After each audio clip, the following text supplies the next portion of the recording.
sentyabrın 27-sində müharibə başlayanda Vasif mənə zəng elədi.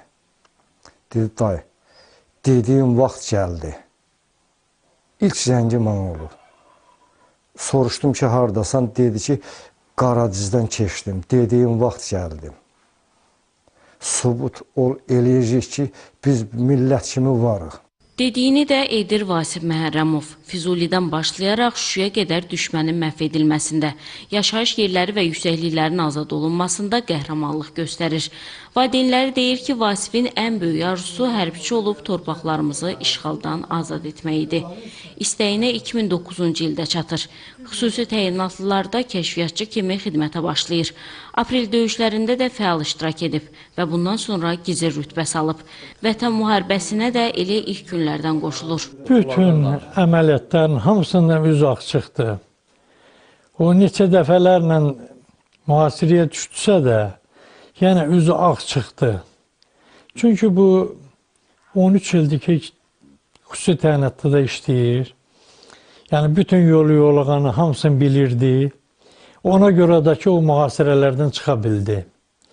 Yəni, erməniyə can vermədi o vaxtlar. Qarabağın gözü hesab edilən Şuşanın azad edilməsində əmək olur. Zəfər sevincini də yaşayır. Müharibədə düşmənə qanı duran qəhrəmanımız qələbədən 51 gün sonra səssiz, gizli düşmənin qurbanı oldu. Müharibə zamanı Qubadlı rayonunun Qantəpə deyilən ərazisində şəhid olan döyüş yoldaşının nəşini çıxarmağa gedərkən minaya düşür. 2021-ci il yanvarın 1-də 32 yaşında şəhidlik zirvəsinə ucalır. Səhər tezdən tez durdum, həmişə durmurdum. O mənə dedi ki, ana niyə durdu? Dedim, səni yola sallama oğlum.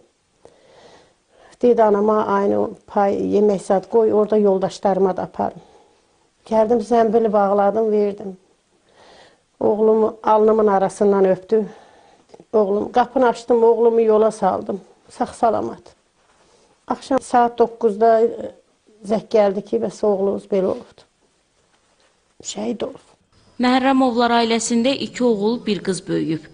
Hər biri də vətənpərvər ruhda yetişib. Ailənin kiçik oğlu da 8 ildir kəşfiyyatçı kimi xidmətini davam etdirir. Mən fəxr eləyirəm qardaşım oğluna ki, mənim elə qardaşım oğul yetişdirib dövlət, vətən üçün.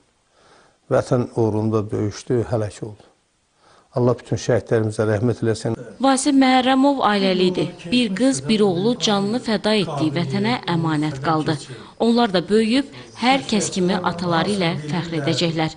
Çünki Vasif kimi qəhrəmanlar nəsillərin yaddaşında daim yaşayacaq. Döyüşlərdə göstərdiyi şücaətə görə isə Vasif Məhərrəmov Cəbrailin, Füzulinin, Qubadlının azad olunmasına görə medallar ilə təltif edilib. Pərviz İmranoğlu, Röya Qarabağlı, Elgün Qəmbərov, Xəbərlər.